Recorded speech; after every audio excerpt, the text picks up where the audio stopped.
Sa ikalawang linggo ng Advento ay nangyayang po lahat na makiisa sa ating misa sapagkat ito ang tunay na paghahanda sa pagdating ng ating Panginoon sa Paskong ito. Kaya simulan natin ang misa. Sa ngalan ng Ama, ng Anak at ng Espiritu Santo. Amen. Ang biyaya natin Panginoon Jesucristo, ang pag-ibig ng Diyos at ang liwanag ng Espiritu Santo ay sumayin ng lahat. At sumayin rin. Minamahal ko mga kapatid sa pananampalataya, sa paghahanda natin sa ating buhay, ang sinasabi sa atin ng ating Panginoon, ihanda natin ang ating sarili. Na tayo ay dapat walang kasalanan, malayo sa kasalanan, o kaya tayo ay nakikiisa sa ating Panginoon. Kung tayo man ay nagkulang sa ganitong paghahanda, humingi tayo ng kapatawaran sa ating Panginoon. Ako'y nagkukumpisal sa Diyos na makapangyarihan at sa inyo mga kapatid, sapagkat lumako nagkasala sa isip, sa wika at sa gawa, at sa aking pagkukulang, dahil sa aking sa aking pinakamalaking sala. Kaya sinasamo ko kay Santa Maria ang laging Birhen, sa lahat ng mga anghel at mga santo, at sa inyo mga kapatid, na ako'y paglalangin sa ating Panginoong Diyos. Kawan tayo ng makapangyarihan Diyos, patawarin tayo sa ating mga kasalanan, at patnubayan tayo sa buhay na walang hanggan. Amen. Panginoon, maawa ka. Panginoon, maawa ka. Kristo, maawa ka. Kristo, maawa ka. Panginoon, maawa ka. Panginoon, maawa ka. Manalangin tayo. O Diyos na makapangyarihan at maawain, sa aming pagsalubong sa iyong anak, ay huwag sana makasagabal ang aming mga gawain sa araw-araw. Naway matuto kami mabuhay upang pagdating ng araw ay makapiling namin siya. Alang-alang sa anak mo sa Jesucristong Panginoon namin, nabubuhay at naghaharing kasama mo at ng Espiritu Santo, magpasawalang hanggan. Makinig tayo sa mga pagbasa. Pagbasa mula sa aklat ni Propeta Isaiah. Aliwin ninyo ang aking bayan, sabi ng Diyos. Aliwin ninyo sila. Inyong ibalita sa bayang Jerusalem na hinangog ko na sila sa pagkaulipin. Pagkat nagbayad na sila ng ibayo sa pagkakasalang ginawa sa akin. May tinig na sumisigaw. Ipaghanda ang Panginoon ng daan na ilang. Isang patag at matuwid na lansangan para sa ating Diyos. Tambakan ang mga lambak, pataging ang mga burol at bundok, at pantayin ang mga baku-bakong daan. Mahayag ang kaninningan ng Panginoon at makikita ng lahat. Siya mismo ang sabi nito. At ikaw, O Jerusalem, mabuting balita ay iyong ihayag. Ikaw, Sion, umakyat ka sa tuktok ng bundok. Ikaw ay sumigaw, huwag kang masisindak. Sabihin sa Juda, narito ang iyong Diyos. Dumarating ang Panginoong makapangyarihan, taglayan ng timpala sa mga hinirang.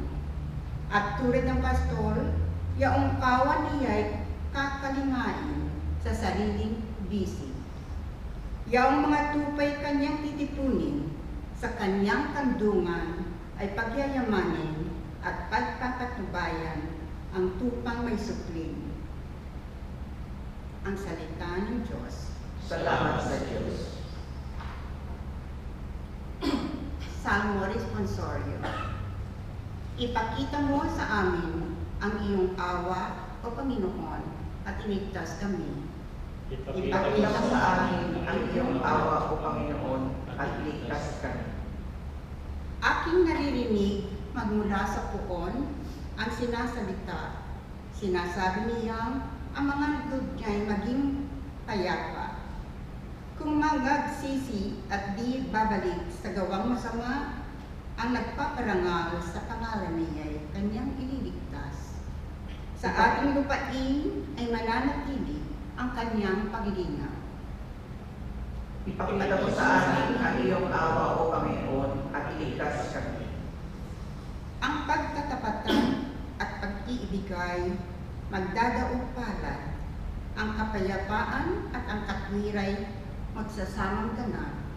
Sa balat ng lupay, pawang maghahari iyong pagtatapat, at ang katarungan na may maghahari mula sa itaas. Ipakita mo sa amin ang iyong awa, O Panginoon, at iligtas kami. Gagawing mainlad ng Panginoong Diyos itong ating buhay, at ang mga halaman sa ating lupain bubungang mainam. Sa harapan niya iyong mga maghahari, pawang katarungan, at magiging payapa, susunod ang madla sa kanyang daan. Ipakita mo sa amin ang iyong awa, O Panginoon, at iligtas kami. Ikalawang pagbasa. Pagbasa mula sa ikalawang sulat ni Apostol San Pedro. Huwag ninyong kalilimutan ito, mga pinakamamahal.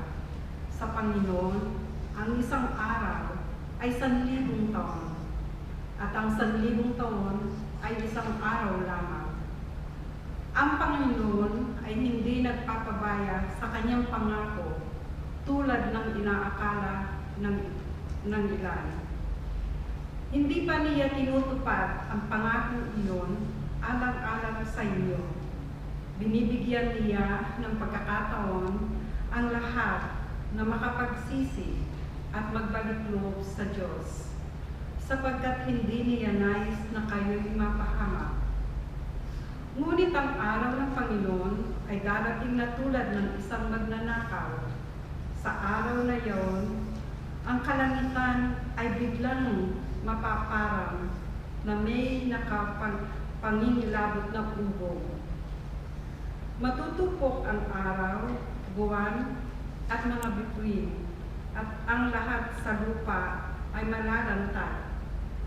Yamang ganito ang magiging wakas ng lahat ng bagay, italaga na ninyo sa Kanya ang inyong sarili at mamuhay na ayon sa Kanyang kalooban, samantalang inihintay ninyo ang araw ng Diyos. Magsikap kayong mabuti upang madali ang pagdating ng araw na iyon, araw ng pagkatupok ng kalangitan at pagkatunaw sa matinding init ng mga bagay na naroon. Ngunit ayon sa pangako ng Diyos, naghihintay tayo ng mga bagong langit at ng bagong lupa na pinaghaharian ng katarungan. Kaya nga, mga minamahal, samantalang kayo'y naghihintay, sikapin ninyong mamuhay ng payapa, walang dungis at kapintasan.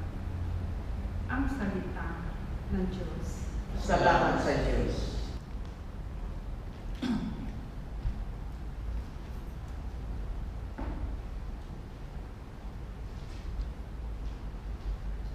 Hallelujah, Hallelujah. Ihanda ninyo ang daan ng Panginoon. Tuwirin ang mga daang liku-liko. Makikita ng lahat ng tao ang pagliligtas ng Diyos. Hallelujah.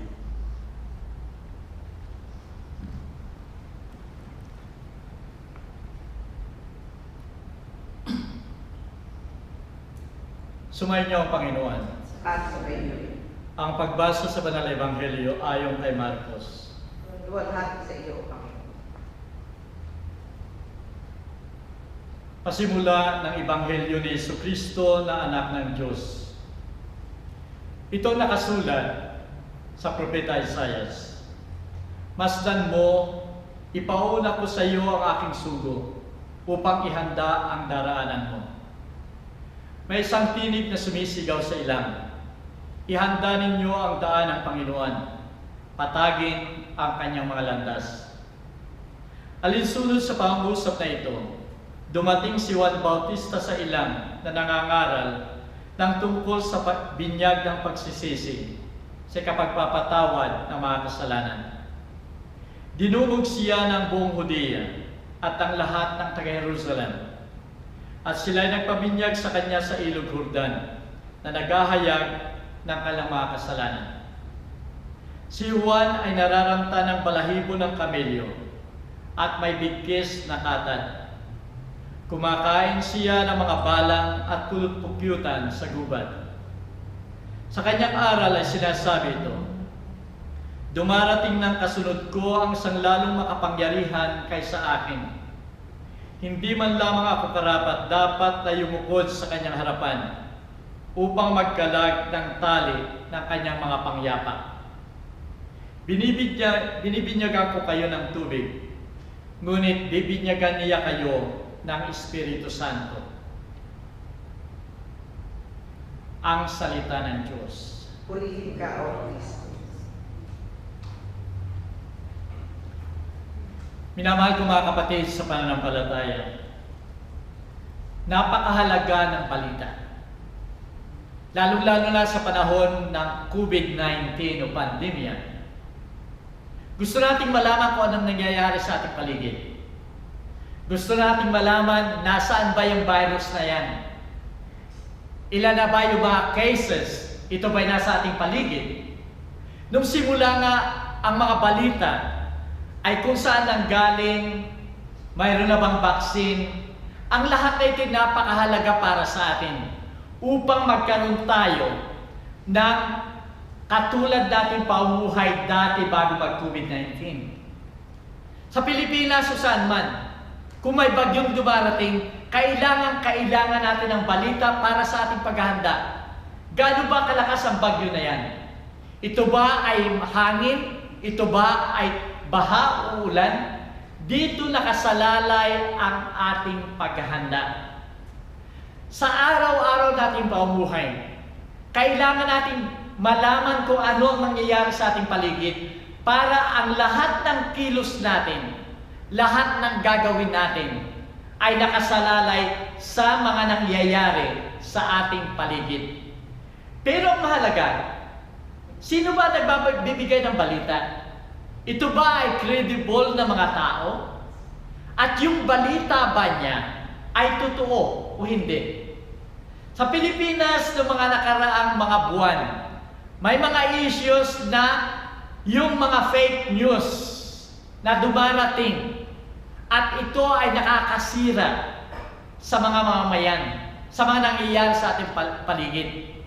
Kahit nung una ng COVID-19, maraming mga fake news at ito'y lalong nagpapagrabe sa problema ng tao at ng bansa. Kaya nga sa Pilipinas, nagbigay sila ng batas, Republic Act number 11469, na sinasabi doon, it is a crime to spread fake news para maiwasan yung panic, para maiwasan yung kaguluhan. Minamahal ko mga kapatid, napakahalaga ng balita, pero yung balitang makatotohanan. Sa banal na Ebanghelyo ngayon ay mayroong isang balita at ito'y napakahalaga. Ito'y hindi fake news. Ito ay totoong news na nangyayari pasimula ng history, ng church history. Sa Old Testament ay sinabi na ni Propeta Isaias, yung hula niya na sinasabi niya, mayroong isang sugo na darating. At ito isang tinig na sumisigaw sa ilang, ihanda ninyo ang daan ng ating Panginoon sapagkat sigurado darating ang ating Panginoon, ang isang manliligtas. At sa banal na Ebanghelyo ngayon ay nililinaw ang lahat ng ito. Sa banal na Ebanghelyo ngayon ay dumating nga yung sugo na yon. Yung messenger, isang credible na messenger, si Juan Bautista. At ang kanyang message ay totoong-totoo, ang ating Panginoon ay darating sa ating buhay. Siya ang tinig na sumisigaw. Ihanda ninyo ang daan ng Panginoon. Patagin ang landas na liko-liko sapagkat darating ang ating Panginoon. Minamahal ko mga kapatid, paano mangyayari ito at paano natin ihahanda yung ating gagawin sa pagdating ng ating Panginoon? Maliwanag sa aral ni Juan Bautista. Ang aral niya, ito ay aral ng pagsisisi. Binyag ng pagsisisi. At kung ito ay pagsisisi o repentance, may dalawang bagay na napapaloob sa repentance o pagsisisi. Number one, dapat lumayo tayo sa ating mga kasalanan. And second, dapat magbalik loob tayo sa ating Panginoon. Hindi pwedeng paghiwalay natin dalawang ito. Ito'y lagi magkasama. Huwag natin sasabihin na ako'y lalayo sa aking kasalanan, pero hindi ako magbabalik loob sa ating Panginoon. O kaya, magbabalik loob ako sa ating Panginoon, pero hindi ako lalayo sa kasalanan. Hindi pwede yun. Dapat ang dalawang ito ay laging magkasama upang magkaroon ng tunay na repentance, pagbabalik sa ating Panginoon. Paano kung walang repentance? Paano kung walang pagsisisi? Kung walang pagsisisi sa kasalanan at pagbabalik loob sa ating Panginoon, walang kapayapaan. There's no peace of mind sa atin. Mananatili tayong magulo ang isipan, magulo ang ating buhay, kung wala ang ating Panginoon. Isang kwento tungkol kay Leonardo da Vinci. Siya ang gumuhit o nag-paint ng Last Supper. Nang ginagawa niya yung Last Supper, doon sa kanyang studio, nag-break siya one time at bumaba siya sa kanyang studio. At sa kanyang break, may nakaaway siyang tao. At dahil galit na galit siya doon sa taong yon, pinagmumulan niya, pinagalitan niya yung taong yon, at galit na galit siya, inaway niya talaga yung taong yon. After nila mag-away, bumalik ulit siya doon sa kanyang studio para ipagpatuloy yung painting ng Last Supper. Pero sa kanyang pagbabalik, ang ipinipinta niya ay yung mukha mismo ni Kristo doon sa Last Supper. Di ba 12 apostles tapos si Kristo? Nasa mukha ng ating Panginoon ang pinipinta niya. Pero kahit anong galing niya, na dati ginagawa niyang napakabilis o napakadali, hindi niya maipinta yung mukha ng ating Panginoon. And then na-realize niya, maaring dahil sa kanyang pakikipag-away, kaya't hindi niya gawang ipinta yung mukha ng ating Panginoon. Kaya't ang ginawa niya, umalis siya sa kanyang studio, hinanap niya yung taong nakaaway niya, humingi siya ng kapatawaran. Nagbalikloob siya sa ating Panginoon. At pagkatapos, bumalik siya sa kanyang studio at walang problema nagawa niyang pinta ang mukha ng ating Panginoon. Minamahal kong mga kapatid, ito ang sinasabi dito na dapat lamang sa ating pagsisisi, sa paglayo sa kasalanan, magbalik loob tayo sa ating Panginoon. Ito ang diwa ng Pasko, na dapat lamang yung Paskong na yan ay naruroon ang mukha ng ating Panginoon. Kailangan natin na yung mukhang yun ang pinakasentro ng ating selebrasyon, at magagawa lamang natin kung mayroon tayong repentance, pagbabalik sa ating Panginoon. Ito ang tunay na diwa ng Pasko. Doon lamang magkakaroon ng kapayapaan sa ating sarili, sa ating selebrasyon. Nang ipinanganak ang ating Panginoon sa sabsaban, ang unang sinabi, kapayapaan sa sandaigdigan at kaligayahan ang inihahatid ng unang Pasko. Minamahal ko mga kapatid, dalawang challenges ang ibinibigay sa atin ngayon ng banal na Ebanghelyo. Number one, kung si Juan Bautista ang unang messenger ng ating Panginoon, ang unang sugo, at ang ipinamalita niya ay darating ang ating Panginoon. Pero dapat natin ipaghanda ang pagdating ng ating Panginoon. Nang dumating ang ating Panginoon, ang messengers na yung mga apostoles, mga alagad ng ating Panginoon. At ang kalang message, isabuhay natin ang aral ng ating Panginoon.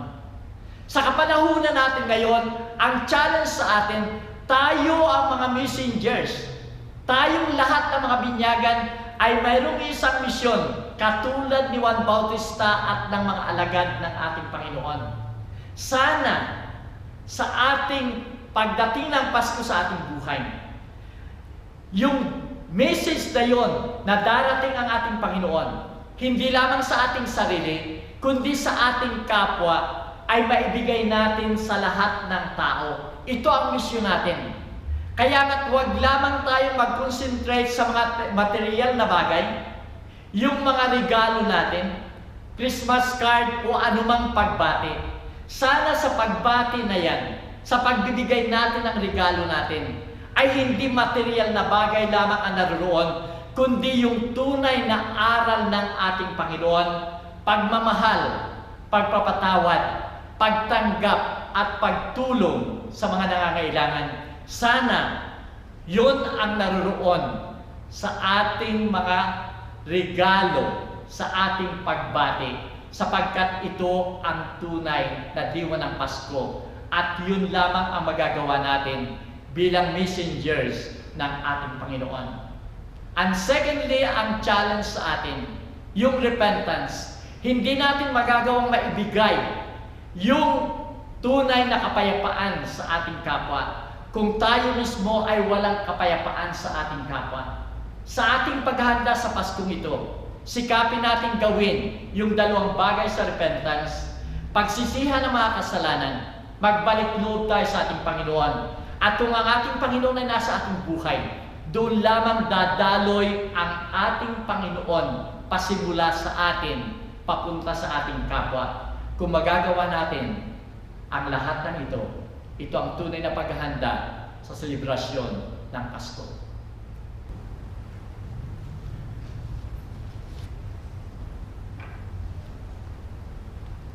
Ipahayag natin ang ating pananampalataya. Sumasampalataya ako sa Diyos sa mga makapangyarihan sa lahat na may gawa ng langit at lupa. Sumasampalataya naman ako kay Jesucristo, iisang anak ng Diyos, Panginoon natin lahat. Nagkatawang tao siya, lalak ng Espiritu Santo. Ipinanganak ni Santa Maria Virgen, pinagpakasakit ni Poncio Pilato, ipinako sa krus, namatay, ibinaon. Nanawag sa mga impyerno, nang may katlong araw, nabuhay na maguli. Umakyat sa langit, naluluklok sa kanan ng Diyos sa mga makapangyarihan sa lahat.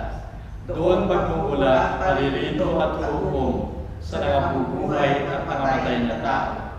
Sumasampalataya naman ako sa Diyos Espiritu Santo, sa Santa Iglesia Katolika, sa kasamahan ng mga santo, sa ikawawala ng mga kasalanan, mabubuhay na maguli ang nangamatay na tao, at ay buhay na walang hanggan.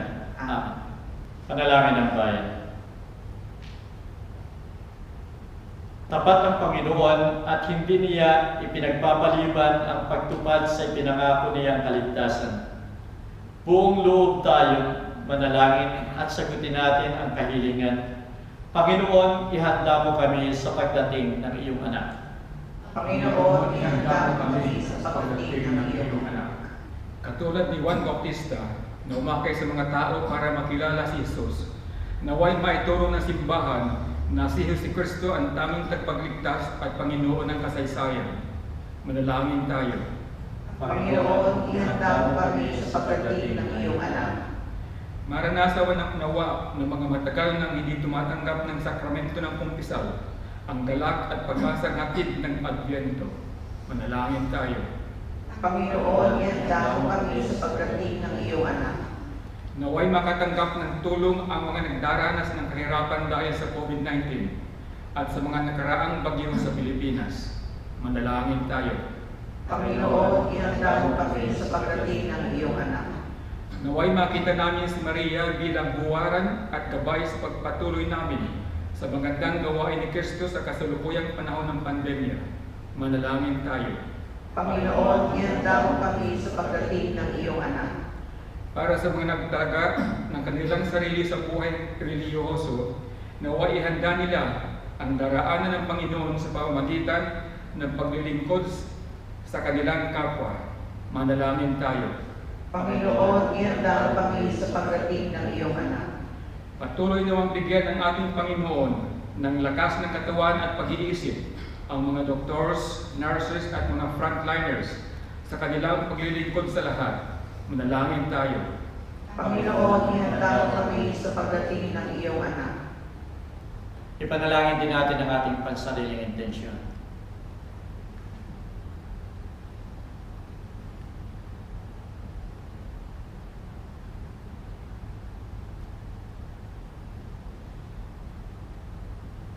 Panginoon, Ikaw ang aming kaligtasan. Liwanagan mo ang aming mga puso at patatagin ang aming kalooban upang mabuhay kami naglilingkod sa iyo sa aming kapwa. Hinihiling namin ito sa iyo na nabubuhay at naghahari, kasama ng Ama at ng Espiritu Santo, magpasawalang hanggan. Amen.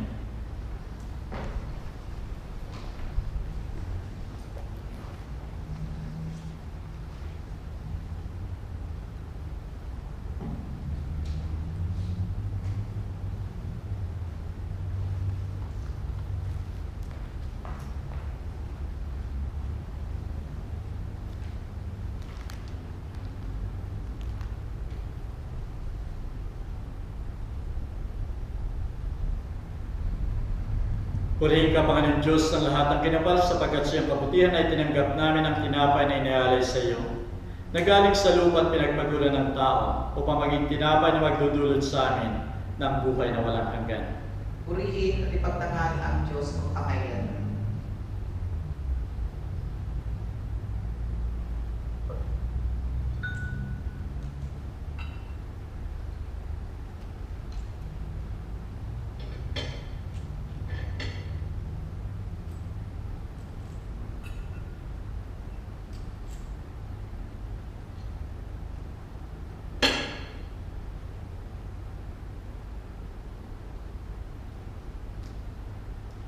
Purihin ka, Panginoon Diyos, ng lahat ng kinapal sapagkat siyang kabutihan ay tinanggap namin ang alak na inialay sa iyo. Nagaling sa punong ubas at pinagpaguran ng tao upang magiinumin ang aming kaluluwa. Purihin at ipagtangal ang Diyos magpakailan.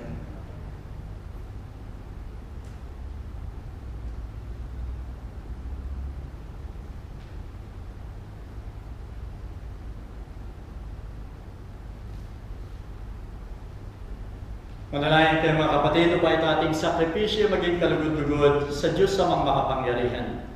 Tanggapin nawa ng Panginoon isang sakripisyo sa iyong mga kamay. Sa kapulian niya at karangalan sa ating kagagaling at ang buo niyang Iglesia. Panginoon, tanggapin mo sana ang aming mga panalangin at handog.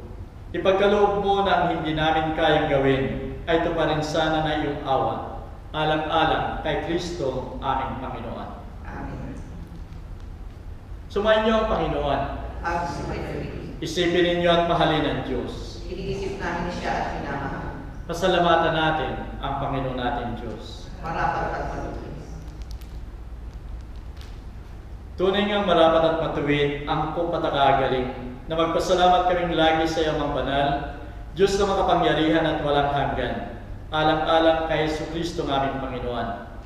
Na magkatawang tao siya at magpakababa, tinupad niya ang itinakda mo nung una at binuksan sa amin ang daan ng kaligtasan. Ngayon ay naghihintay kami at umaasa na makakamta ng kaligtasang ipinangako. Pagdating na muli ni Kristo ng aming Panginoon, tapuspos ng kalwalatian. Kaya kasama ng makapal ng mga anghel sa kalangitan, ay pinagbubunyi namin walang humpay ang iyong kalwalatian.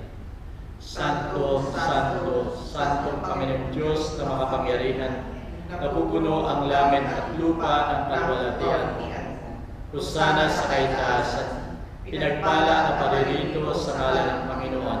Husana sa kaitaasan.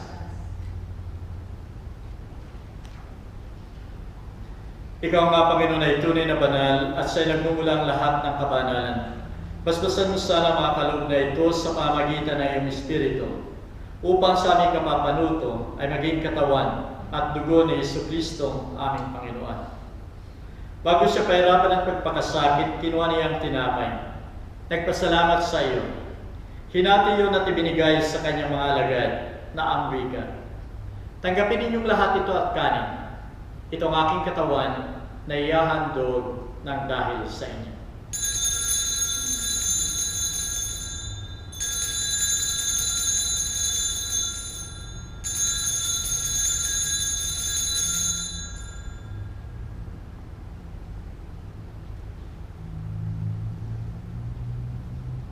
Gayun din naman pagkatapos ng hapunan, kinuha niya ang kalis. Muling nagpasalamat sa iyo at ibinigay yon sa kanyang mga alagad na ang wika. Tanggapin ninyong lahat ito at inumin. Ito ang kalis ng aking dugo. Dugo ng bago at walang hanggang tipan, na sa inyo sa lahat ay bubuhos sa kapagpapatawad ng mga kasalanan. Gawin ninyo ito bilang pag-alaala sa akin.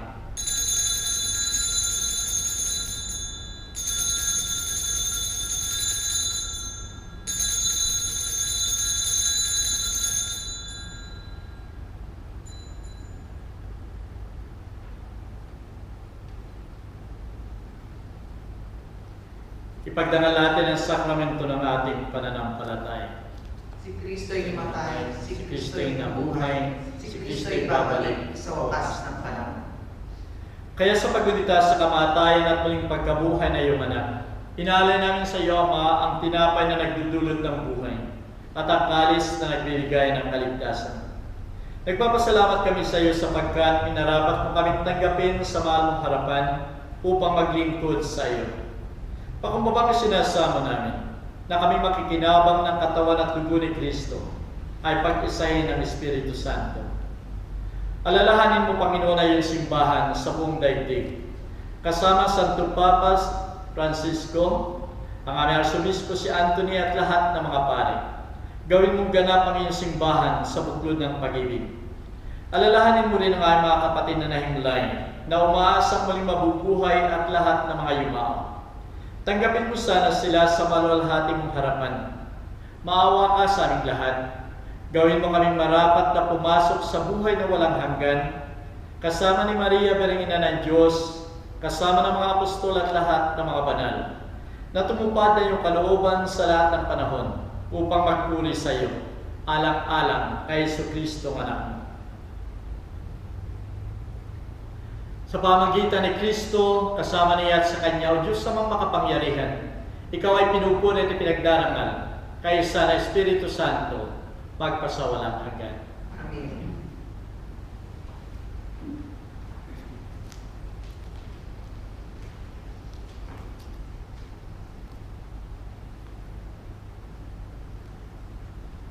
Tayong lahat ay anak ng ating Ama, ang ating Panginoon, isang simbahan, isang pamilya ng ating Panginoon, kaya tayo ay dapat na sumamba sa Kanya.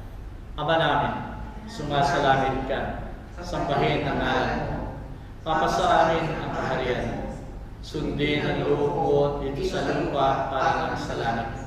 Bigyan mo kami ngayon ng aming kakanin sa araw-araw, at patawarin mo kami sa aming mga sala, para ng pagpapatawad namin sa nagkakasala sa amin. At huwag mo kayong ipaintulot sa tukso, at iadya mo kami sa lahat ng masama. Hiniling namin ang Panginoon na iligtas mo kami sa lahat ng masama. Pagkalooban mo kami ng kapayapaan sa aming kapanahunan, upang sa tulong na iyong awa ay lagi kayong maligtas sa kasalanan at malayo sa lahat ng ligalig. Samantalang inihintay namin ang masayang pagbabalik ni Jesucristo, aming manunubos. Sapagkat sa iyo nagmumula ang kaharian, Ang kapangyarihan at kaluwalhatian, magpasawalang hanggan. O Panginoong Jesucristo, sinabi mo sa mga apostol, kapayapaan ang iniiwan ko sa inyo. Ipinagkakaloob ko sa inyo ang aking kapayapaan. Huwag mo sana sa alang-alang ang aming mga pagkakasala, kundi ang pananampalataya na iyong simbahan. Pagkalooban mo siya ng kapayapaan at pagkakaisa, ayon sa kasisiya na iyong kalooban, nabubuhay ka tagahari, magpasawalang hanggan. Amen. Ang kapayapaan ng Panginoon ay laging sumainyo. At sumainyo rin. Magbigay tayo ng kapayapaan sa bawat isa.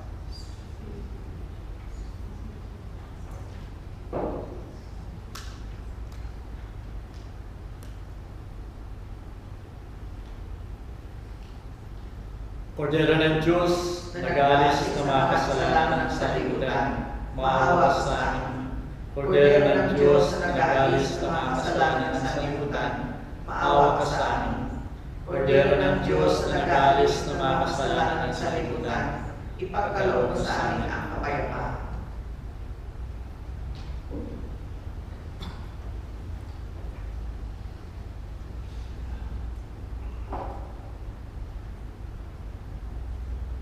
Narito ang Kordero ng Diyos, narito siya nag-alis ng mga kasalanan sa libutan. Mapalad tayong tatanggap sa kanyang tiging. Panginoon, hindi ako dapat na magpatuloy sa iyo sa aking katawan. Ngunit sa isang salita mo lamang ay gagaling na ang aking kaluluwa.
Manalangin tayo.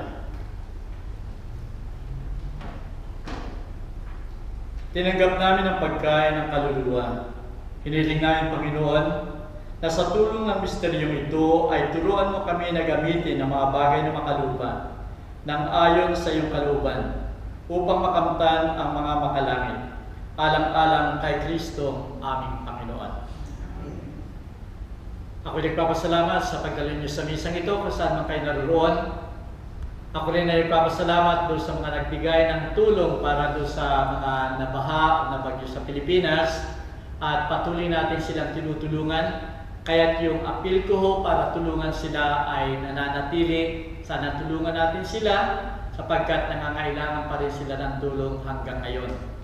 At ipinapadala ho natin yung mga tulong ngayon sa Isabela at sa Cagayan. Ito ang binibigyan natin ng tulong ngayon. Nakapagpadala na ho tayo doon, pero patuloy pa rin natin silang tinutulungan. Kaya nagpapasalamat ako sa inyong lahat. Sumayin niyo ang Panginoon.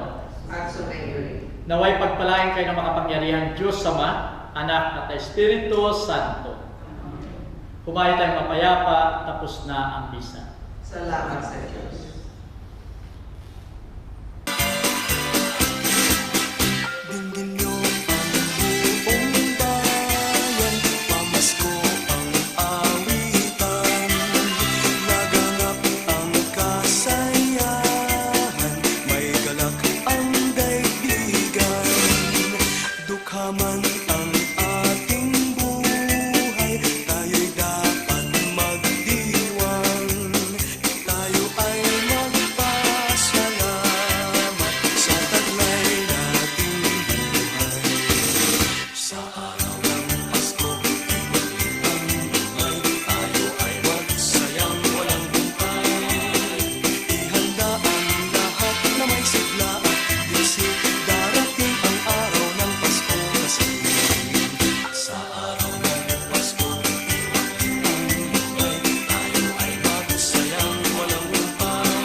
Tayo